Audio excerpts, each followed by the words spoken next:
Joining us for the last session of the day, otherwise known as the graveyard shift. But I hope we can improve on that billing. So the last session we've got today, we've titled "Picnic," which is a phrase that I used to work in IT support, and a number of IT professionals have, and I think it's a well-known phrase in that community, that the problem is often in the chair and not in the computer. So what we're going to talk about this afternoon is that topic, basically. I guess the human element to cybersecurity, perhaps, is another way of describing it. So I'm really pleased to be joined today by three fantastic panelists. We've got Matthew Smith, who's the Group Head of Cybersecurity at St James's Place. Matthew's a proactive member of the information security community, and he's a member of the SANS Advisory Board, and also a mentor within the IT security community. We've got James McGuigan, who's based in the US, so thank you for joining us from the US. James is a security awareness advocate at KnowBe4, which is one of our partners. He's also a college professor at Valencia College and at the Cybersecurity Alliance in Orlando. And he's the president of the Central Florida chapter for ISC Squared. And then we've also got James Gamble, who's joining us again from a partner at SailPoint. Alex is the director of products for access risk management at SailPoint. He's also a client-facing CISA certified information security professional, and has worked with a number of major organizations, including PwC, HCL Axon, and Deloitte. So I guess before I sort of start with our questions, a couple of points that I wanted to pick up on, having done a little bit of research on this topic to tee up the discussion. According to a study by Cybint in March 2021, they're saying 95% of cybersecurity breaches are caused by human errors. According to Verizon's breach investigations report, over 90% of malware attacks are via malicious emails. And social engineering in some form is still the most common form of cyber attack. So it's very much, the problem is often the people and not necessarily the technology or the technical solutions here. So I think a lot of people have this viewpoint that cybersecurity breaches are always a technical breach, but often the reality is very different. It's often a very much a people-based thing. So first question, which I'm going to pose to Matt initially, why do you think such a large proportion of breaches are caused by human factors, Matt? Thanks, Richard. I think it probably just follows on a little bit from your intro there, actually. The humans, I think there's two real main components for me. Humans hold the keys as a fundamental, as a principle. They have the access, they have the identity, and they have the value. So that establishes the target. If you look at any of the breaches over the last couple of years, always at some point it's involved a human identity, whether that's for a foothold, whether that's to establish the environment, whether it's accidental disclosure of data. Regardless of what that is, the human is often in there as a factor, and quite an important factor of the breach. And the second part really for me is that humans, by their nature, are the hardest thing to secure. If we look at our InfoSec programs, if we look at sort of where people naturally tend to lead towards, and it can be just for the background of the InfoSec role really, is they tend to come from a technology perspective, and technology is easy. You can go out and buy the latest and greatest EDR solutions, you can secure your network, you can have a great vulnerability management program, but really securing the human is really, really difficult. And understanding what that really means for your organization, because it's always different, it's never the same. So for me, that's why the human factor is such an important part of breaches. It's the value and both the difficulty around securing them. Mm-hmm. What are your thoughts on that, James? So essentially, building up off of what Matt was saying, they're an easy target. They're the low-hanging fruit. We hear your numbers that you mentioned. Greater than 90% are, the breaches are due to some type of human error, whether that's a configuration error or somebody clicking a link. And a lot of the times, it comes down to that social engineering. People are socially engineered through those phishing emails. And we've been social engineering people for centuries. You think back to early days where, your confidence men, they are, tricking up the people, gaining that trust. And the cyber criminals are basically looking at that as another access point to get inside the organizations. Yeah, it's a good point that it's not a new thing for information security, the concept of social engineering, is it, by any stretch? So. Right. Alex, what do you think on this? I mean, I think it's kind of the fundamental point there around us being the weakest link is a key thing, isn't it? Really, we're the weakest link in the chain, as it were, aren't we? Yeah, look, it's about opportunity, and I think James and Matt covered that in detail. But we further complicate it by over the last couple of years the new technology that we've introduced into most organizational ecosystems, and the pace at which we've introduced that technology. You couple that with the transition to a remote workforce, and it puts us in uncharted territory for most organizations, and it creates an environment that's ripe for exploitable gaps. Right, we've effectively outkicked their coverage. I don't know how that translates to our European football fans, but at the end of the day, we just don't have the visibility and the expertise to stay one step ahead of the individuals who are creating those those socially engineered attacks on organizations. And so to me, that's really it's that technology gap that we have between kind of the good guys and the bad guys, so to speak. You mentioned that the remote workforce element there. Do you think, Alex, that the pandemic has actually sort of increased those threats, or are they pretty similar as they were? Is it? I think it just creates another angle of opportunity, right? And I was hoping to avoid the pandemic conversation. It seems to have kind of permeated everything over the last year plus. But it's certainly something that has to be taken into account.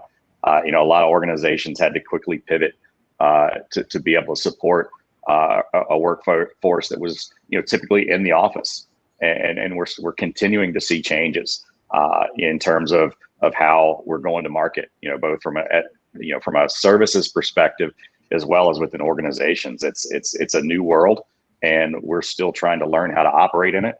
And it looks like that's a change that's going to last. I think initially, I don't think anyone thought that we would still be remote at this point. And now you're starting to see organizations say, what, it's your choice to come back to the office. And so that's another angle that we have to address in terms of when we're looking at, what are the exploitable gaps in my organization?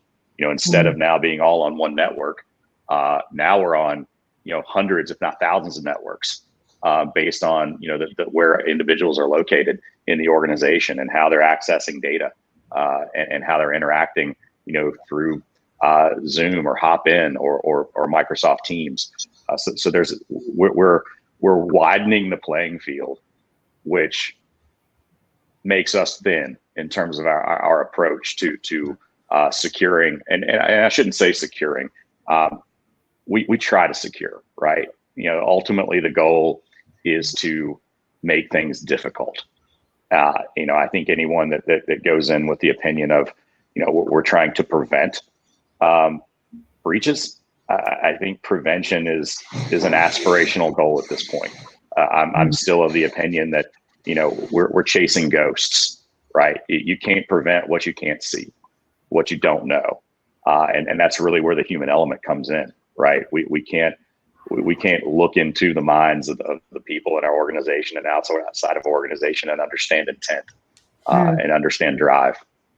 I think it's interesting. I think some human, if you think about it, some of the human factors have actually changed as a result of more remote working. So it's not necessarily all an increase in risk from that perspective. You know, you drop the pen drive outside an office at the moment, it's going to be a little while till it's picked up in some places, isn't it? You know, but then there are other risks in terms of data breaches that, you know, might well be increasing significantly in some environments. So yeah, it's not as simple as saying it.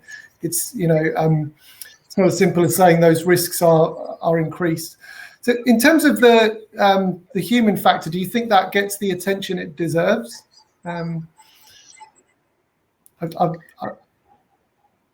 So it's kind of two conversations, right? I think it's you know, I mentioned chasing ghosts. You know, the unknown is difficult to identify and manage effectively against, right? You know, whether it's a disgruntled employee, you know, the social engineering that James mentioned earlier. You know, I think that we take too much of a soft skills approach. And what I mean by that is I think organizations tend to overemphasize training. You know, training is a great place to start, but you can't train away vulnerability. You know, you're raising awareness, but you know, again, that's not effective, right? That's again, it's a foundational element that we have to do, but ultimately it's something that's it's not a linear approach. It's something that we've got to understand and take ownership in our technical architecture and our functional process designs. It's something that, you know, needs to be as transparent as possible. If you don't make things simple for folks to follow, they're going to find workarounds. It's, you know, it's kind of like prison ingenuity. If you look at historically of folks trying to escape from prison, you know, some absolutely brilliant ideas have arisen out of necessity or out of desire. And I think that's the thing that we have to understand whenever, you know, saying it's not a linear approach. We've got to make it simple from everyone from the C-suite down to the front desk receptionist, because every one of those folks from the top to the bottom and in between have a role. You know, so the second part of that, I think, is really justifying investments in the technologies that support, you know, the mitigation of those threat events. You know, historically, it's been really difficult to you know, attach a tangible ROI, right? So if we were to go and you know, sell an organization on a new ERP, there's a lot of tangible ROI that we can address. And you know, with identity and access governance, it's typically been a if this then this, you know, kind of the ifs and buts conversation. And organizations that have had a breach, they get it. They 100% get it. Organizations that haven't had a breach, in a lot of cases, it's a little scary that they take this almost it can't happen to us approach. And I think when we start looking at like Colonial Pipeline and FireEye and all the federal government breaches, I think it's short-sighted to think that, you know, given that gap in technology we talked about earlier, that we're still in a world where it can't happen to us. So really getting to that point to where, you know, understanding the vulnerabilities that are out there, understanding the proliferation of you know, opportunity. You know, I know I wouldn't want to be on the other side of the table responding to why we weren't prepared. That's not a role I'd want to be in. Yeah. James, the training point's an interesting one, and I know, you know, being at Know before, that will be close to your heart. But I think, you know, one of the things we've worked on with that, and it being really interesting around the fact that we're looking at simulated phishing attacks with you guys as well. So there's a lot more to that than training. I mean, what are your thoughts on whether you think the human factor gets that attention it deserves? Yeah, and that's a lot of what we see out in the industries, and Alex was hitting it on the head with, you know, the ghost aspect, and you know, it's not just about training. But the interesting thing about training, there's a study that came out, IDC did one back in 2019, where it looked at IT budget spending and where the percentages lie. 47% went to the network, which, you know, that makes sense. You had another 14% that went to identity access management, web. Then you had another, I think it was another 30% or something to endpoint protection. When you look at the training aspect and the human aspect of it, it was about 3% of the IT budget spent by organizations on the human aspect. And so when we look at 90% of the data breaches are happening because something is being done by the human aspect, the user aspect in your organization, but you're only spending 3% on educating and training, that kind of, to me, represents a big gap where there needs to be more. Now, whether security training is not as expensive as the latest router and firewall, that remains to be seen. But essentially, so far in our conversation, we're kind of picking on the user. And for me, a lot of people will say that, the human is the weakest link. And for me, I think a lot of it comes down to is they can be your strongest asset. We've come from various industries prior to coming into cybersecurity. 20 years ago, when we were teenagers, we probably weren't thinking about security. It's because we've gotten into the industry, we've learned about it, we've been educated, we've seen it firsthand and had that firsthand experience. And so, that trying to being able to share that with other people to give them that awareness, why they need to have, be a little more aware and, check the emails and those kind of behaviors is what we're looking for. So essentially, to answer the question plain and simply, no, I don't think the human is getting enough attention that it should be getting. Matt, on the client side, I guess the big challenge here in terms of giving this topic the right attention internally is around kind of building the right culture, isn't it? And getting people to think like a security professional, or as close as you can get them to whenever they get these topics coming up. I mean, how are you tackling that? What are your thoughts on whether this gets the right attention? I think Alex and James sort of hit the nail on the head really in some of those topics that came up. Especially from my side of the fence. The most difficult thing is the culture. That it has to be more than an InfoSec program. It has to be more than training and awareness. Culture does not come from training materials, awareness days, posters. All that thing doesn't make a difference, because this is actually a business problem, not a IT security problem. And until you have the right stakeholders within your organization kind of engaged on that and understanding that, actually that's how you get the more successful transition into almost a security aware culture that's within the business. Because until you embed that in, you'll always be chasing that kind of that milestone of that education piece actually really landing and really having a good effect. So for me, really, it very much doesn't get enough attention in general. I think it's never the shiny thing to do. It's never the easy fix. And ultimately, making business change and so cultural change is really difficult in any organization. And so you do need to be engaged with outside of technology, outside of the normal silos, in order to really bring around a security culture. And I have seen that in organizations where that can be really, really effective. Mm-hmm. I think the other bit, just picking up as well, and sort of what Alex was saying as well, that training for me doesn't equal awareness, and awareness doesn't necessarily equal behavior.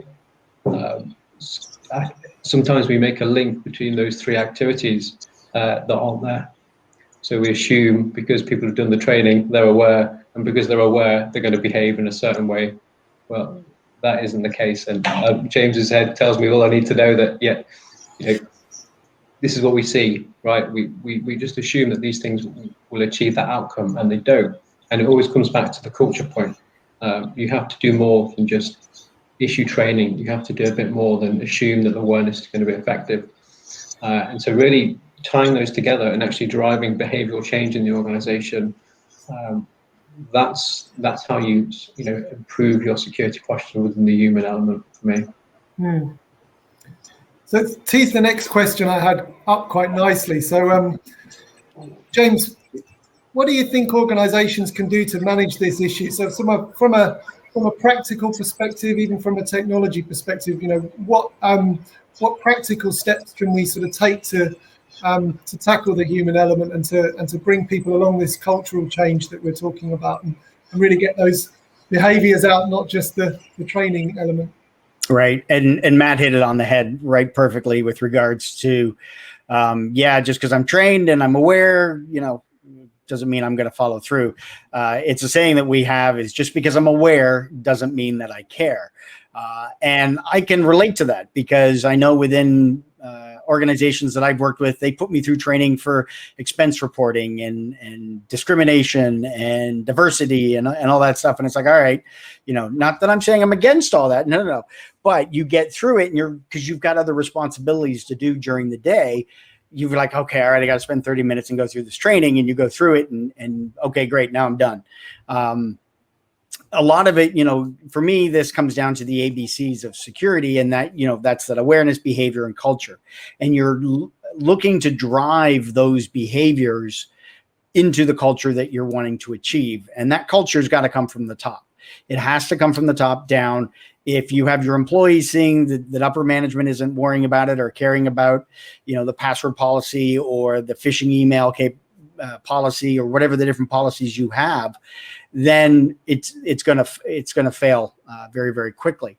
So having that engagement, having that support from the top is pretty well the first step with regards to that program. Figuring out which behaviors you want to change. Are you going to focus on phishing? Are you going to focus on passwords? Are you going to focus on tailgating? What's the behavior that you want to change, and focus on those? Don't try to do them all at once.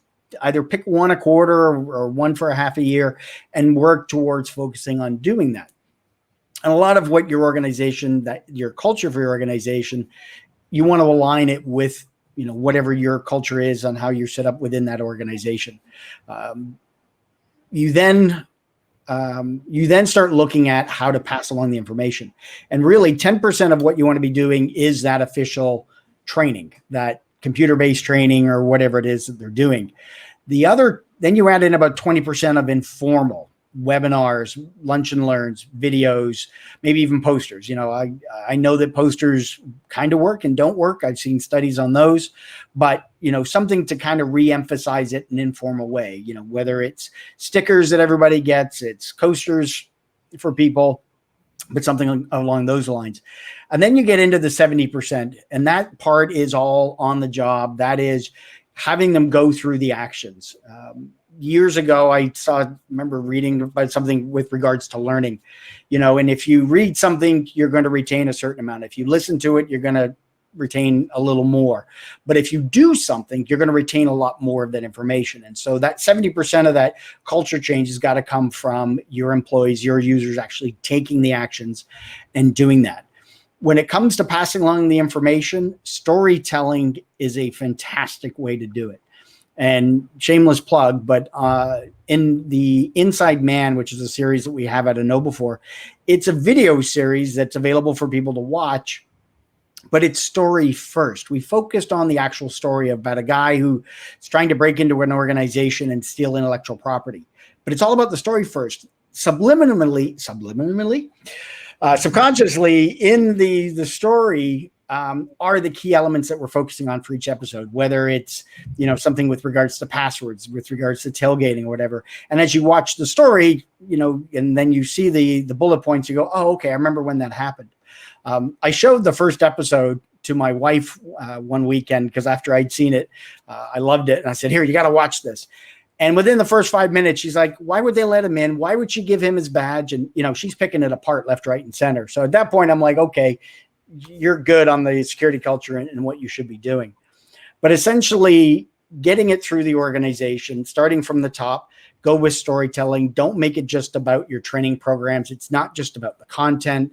Come up with different ways to be able to get the information to pass through, and repeat it.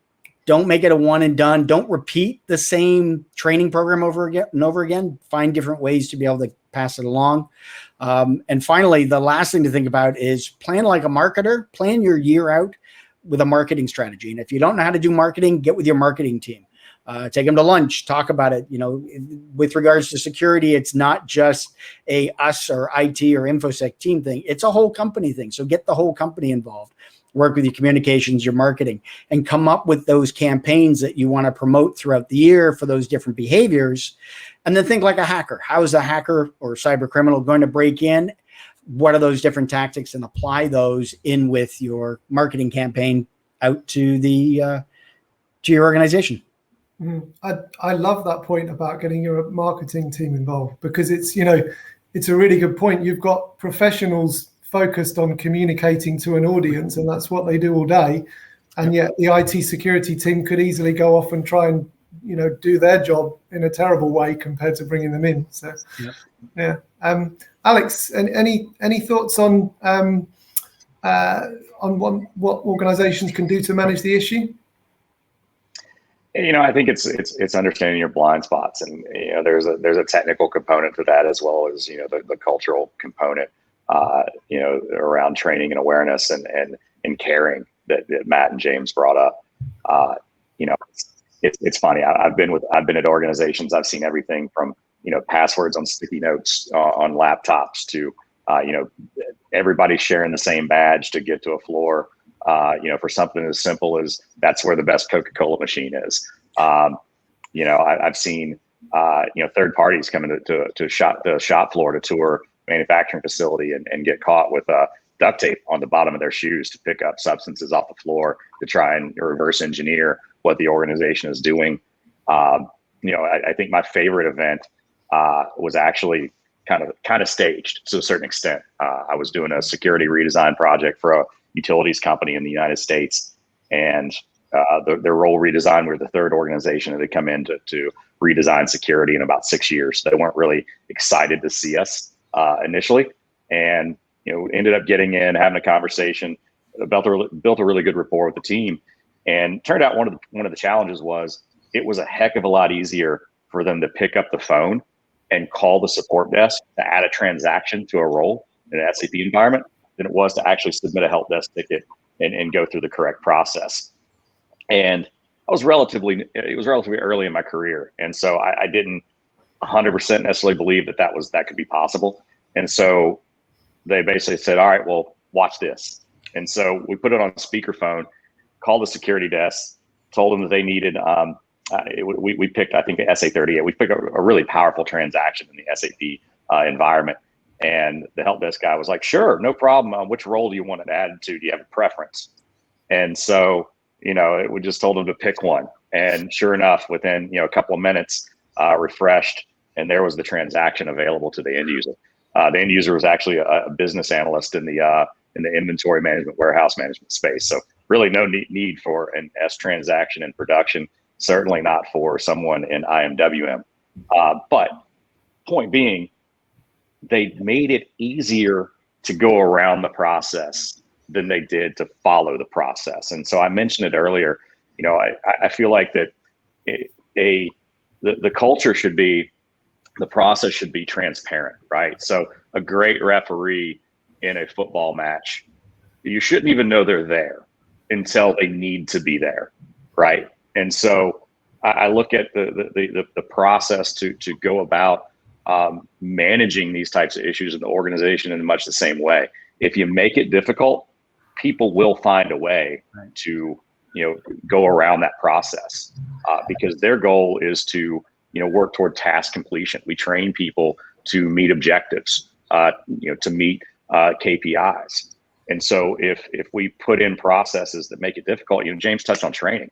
I can't tell you how many times I've had my training video running in the background, on something that wasn't really directly related to what I do.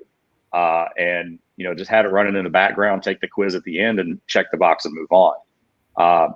That's right, wrong, or indifferent. That's the way that we set these things up. I think that the more effective, to James's point, what really works for me is whenever I get a suspicious email and I have to pause and think and then select it for, I think this is a phishing attempt or whatever it may be. And then I get an immediate response as, hey, good job identifying a nefarious email, whatever. That to me is significantly more effective because I'm hands-on, I'm having to do it. I get the email, so it's in the course of my day-to-day. I have to pause and think. And so that to me reinforces, obviously being a security professional, what we already know, but we can't take that for granted, right? James, Matt, Richard, any of us, and anyone in the audience, we're all targets, and we're all just as vulnerable as the rest of the folks if we don't pay attention and maintain awareness. So, that's really, again, it kind of goes back. We've got to make it more of a hassle for folks trying to kind of break in, to either force them to say, all right, I'm going to pick a softer target, or to make a mistake that exposes intent. There's an important point in there around making it easy for people to do the right thing, because I think a lot of the time we design these processes to be as secure as possible. And as IT security professionals, we're sometimes falling into the trap of designing things for other IT security people, And as you say, business users will, be task oriented, task focused, and often work around those processes to get the job done. So if you make it easy for them to do the right thing, to understand what the question they're being asked, and and design your solutions with that end user in mind rather than other professionals in this space, you're much more likely for them to actually take the time to consume the question they're being asked and make a better quality decision, which is critical in all this stuff. Because if people get asked a question they don't know the answer to, a lot of the time they'll just say yes to get on with things. They'll approve the access request that someone's giving them just because they trust the person, rather than because they understand whether that person should have what they're asking for. Matt, do you have any thoughts on any sort of practical steps organizations can take to manage some of these issues? Yeah, and I think Alex and James, they did absolutely touch on some of the things that I see as cornerstones to managing those issues. I think it goes back to some of the points earlier. First and foremost is, one, you need to make the human element a bit more than training in your InfoSec program. So you need to put the emphasis on it. You need to understand its importance in the suite of things that you want to do and the improvements you want to make, to make sure this is an important thing, and start engaging the business to demonstrate why it's important, and then driving that cultural change. So working with your peers and stakeholders, executive boards, etc., to actually sort of drive the message home. Use examples. So use things like the BA breach, like the Colonial Pipeline breach. Use those examples when they come up. Use them to your advantage to sort of demonstrate the human element, or whatever else you want to use them for, to really sort of start garnering your support within the organization. Because when you want to go deliver your programs, when you want to do your training and awareness and whatever else you want to do, you have that kind of executive support and that sort of support from other divisions or however your business is set up. So that for me is the important bit. That's your foundations. If you can't get those in, I think you're always going to be on a sort of a high road to nothing to some degree. But the other things are sort of a bit more practical level. One of the things I really like doing is red team assessments. So I'm sure people are familiar with what a red team is, but the fact that you get to cut across technology, people, and process when you do those exercises is really valuable. And I've had such useful impact from those exercises where we tested parts of the business, where we tested different units, etc., and being able to demonstrate actually where people processes do fail, or whether the technology and process doesn't quite align to how it actually works in practice. So those kind of exercises are really valuable, and along with as you'd expect, phishing exercises, doing things that are sort of little and often. I'm not sure if it was James or Alex that mentioned, something that's part of their workflow, something that's part of their day-to-day. What's quite a powerful way to sort of drive some of this human element is making your training a bit more interactive, maybe a bit of gamification, but also definitely shortening it. So people would much rather spend 5 minutes on a video that has a bit of a quiz in, or some sort of activity in, than an hour sitting through an InfoSec awareness program. And it's sort of similar, concept that you can take with the phishing and awareness. That's a really powerful tool used right. I think sometimes phishing can be a bit of a simulated phishing can be a bit of a hot potato in some sense, into how some organizations choose to use it, but used in the right way as an aid, and not a stick to the human. Actually, it's quite useful. Absolutely. So the last question, just to try and give an opportunity to ask some of the audience questions as well, to try and give a very kind of quick point on this each. Just interested what you think companies should do if the human factor fails. Start with Matt on that as the end customer. Yeah, I think this is it almost actually goes against the title of this topic. Picnic. Don't call it a picnic, in my view. This is the human is not at fault when they fail. You as as an infosec organization, as a business culture, that's what's failed. That's not the human. So my first and foremost, when it does go wrong, let's not try and blame the human. Let's look at what's actually happened. I think this general. I mean, malicious insider, etc. Probably a slightly different conversation, but in general, it's probably not looking at the human as the issue here. It's the program and the culture and what you established is going to be the issue and what we need to look at when it goes wrong.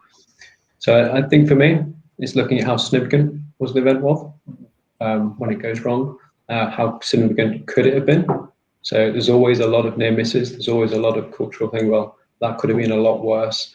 So it's looking at what the impact of the event is when it goes wrong, and then it's looking at the root cause. What didn't we get right? How can we improve that? Any final points on that question from either Alex or James? All right, I'll go first. Yeah, no, exactly. Looking at the people, process, and things, and certainly not leading with the stick, but using the carrot. I mentioned earlier, stickers, swag, stuff we all get. When people spot a phishing email, Alex said, "Hey, you got the alert. Thanks for." You recognize the phishing email, having contests within your organization where, your top 10 people that actually spot real phishes, £100 gift card, and your name on a top 10 list. I have a friend of mine who does something similar with a law firm with solicitors, and they don't care about the money. They just want to see their name at the top of the list. So when you get that, you're working with that human behavior and element, it can go certainly a long way. I have to admit, I hadn't heard the term picnic, and I've been in IT for 20 plus years. The term I was familiar with was the ID 10T error. And if you're not sure what that is, just write it down. But the other one I knew was PEBCAC, and that was problem existed between keyboard and chair. But I figured out what picnic was. I like that one. I'm going to I'll store that one away. But, phishing impacts all of us, and it's a learning moment, not a gotcha moment. And a lot of people feel that if they click on a phishing link, they're going to get fired. And that is where your policies come in. Having a phishing policy with your assessments, if somebody clicks on a link, what do they do? Okay, you're going to have to take the 15-minute remedial training. You got a week to take it. You do it again within a certain amount of time. Now we're sitting down with you and your manager from IT or InfoSec or whoever, and there has to be a progression of failures, because what's happening is you have somebody that is failing to recognize a way to protect your organization. Everybody's that's got email essentially has a front door to your organization, into your networks, into the data, and they have to protect that email to a certain extent. You've got your processes and your technology, and that's going to stop a lot of it. But the human element does come in, and we all have to be able to do our part. Case in point, I was having a customer meeting one day. We were connecting in through Zoom. It was like 11:59. The meeting started at noon. And I got an email in my inbox that said, "You've had somebody connect to your meeting." And I'm like, "They're not here. Oh my gosh, did they connect to the wrong one?" I clicked on the link, and it popped up with our KnowBe4 login screen. By the way, we get phished twice a week at KnowBe4 to our own employees. And it popped up with the login box. I'm like, that doesn't seem right. Closed it out, hovered over the link, and sure enough, it was one of the phishing emails that I was being tested on. But because it came at a point where I am right in the middle waiting on a customer to connect to my call, I fell for it. Had it been 10 minutes earlier, 10 minutes later, I would have known that was a spam. But because it was well-timed, the luck of the draw, I guess, either that or our InfoSec team had a look at my email calendar and saw, hey, he's got a meeting. Let's set it right before the minute beforehand. In which case, my response was, if we're worried about me getting phished with that, then we got bigger problems, because they got into our network and our calendars. But the security people fall for them. We're getting, but we have to work at it as well. Yes, I did my 15 minutes remedial training, passed, no problem. But it's important that we all realize and do our part within the organization. Realize that we're holding the keys to the front door to our organization as well. Is it interesting that you answered one of the questions from the audience there at the same time around whether we should consider disciplinary approaches to repeat offenders? Well, there we go. Hey, glad Alex, any final points on what to do when the human factor fails? Yeah, I mean, I think the obvious start is remediation. Getting us back online, getting us back into our production environment, limiting loss, right? And I think that's immediately followed by the investigation. Let's recreate the scene of the crash, so to speak. Understand what gap was exposed, how we can go about closing it. I think that's followed by education. Right now, let's take the lessons learned. Let's disseminate that across the organization and understand how we can mitigate this from happening again. And then finally, it's about automation, right? So, based on what happened, what can we do technically to be able to put up some additional guardrails, take the human element out of the scenario where possible and be able to move forward. Now, obviously, the last step is a little bit more of a capital expense in a lot of cases. It may be the inclusion of new technology. It may be changes in configuration, changes in design, but ultimately, from where I sit on more of the technology side of the house, it's my goal is to try and automate away, opportunity.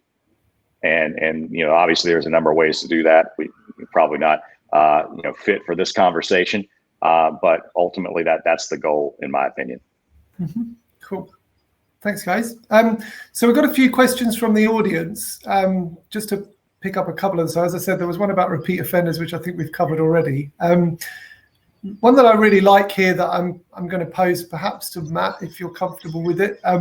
It's just around how do you get people to believe that security is their problem and not someone else's, despite all the messaging. So how can we get that message across that people need to take ownership of this issue at an individual level, as well as all the kind of messaging around this being something that the organization has to tackle?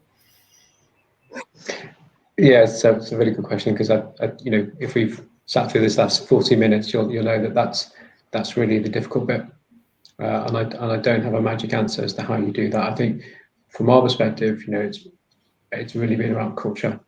So it's about changing the way we see security. And I mentioned it a couple of times about making it a business problem. We typically see security in organizations as a subpart of IT or technology issue. And this human element and having a security culture can't come from technology, because it will always be seen as a IT issue. And therefore you do not get the ownership and accountability. So, as I mentioned earlier, you're sort of leveraging things like incidents, knowledge sharing, lessons learned, engaging with stakeholders, engaging with business units. You need to change the culture of the organization fundamentally to realize that kind of ownership within individuals. And there are technology tools to help you do that, absolutely, but it primarily it's about business change. I think James made a really important point about this around tone at the top earlier. I think often you kind of, leadership teams will engage on topics like this occasionally or whatever, but we all know the power of a leadership team taking responsibility to engage on these kind of topics, and if you can get some input at that level, commensurate with the amount of time they might have to spend on it, but it can be a very powerful tool, can't it, if you use it right. So another one that we've got here is, does the group believe that users of critical business systems are aware enough of the threats, and any suggestions on how that can be improved?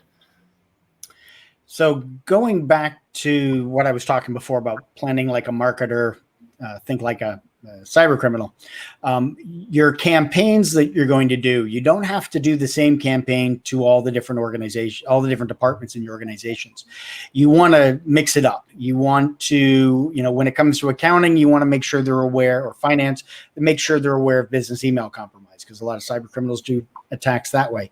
With your critical systems, people that are overseeing either databases that hold customer information, or it's a manufacturing and it's the shop floor systems, you want to apply different kind of training programs for them but at the same time, making sure that everybody is aware that, they have to do their part when it comes to cybersecurity overall. We have to do our part when it comes to expense reports. We have to do our part when it comes to diversity. We have to do our part with whatever policies that we have within the organizations that we're working for.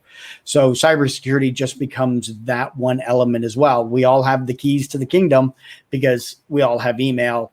And while the technology is going to stop part of it, we have to be able to handle that other 10% or whatever doesn't get through, because millions of emails are coming through and getting filtered and stopped at the front gate. But sometimes there are ones that do slip through, and we have to be aware to be able to spot those. And again, that's going to come from the culture, from the boardroom down to the mailroom, that everybody is on board and aware of it. Cool. Thank you, guys. So I think we're at time now, but that was a really interesting discussion, and I'm really grateful for your contributions. It's been really, really helpful and a very healthy discussion and debate. So thank you for your time. Thank you to the audience for joining us today, and I hope you found some use from the sessions that we've held today. And we look forward to the next event coming up. Thank you, guys. Thank you. Thanks. Thank you.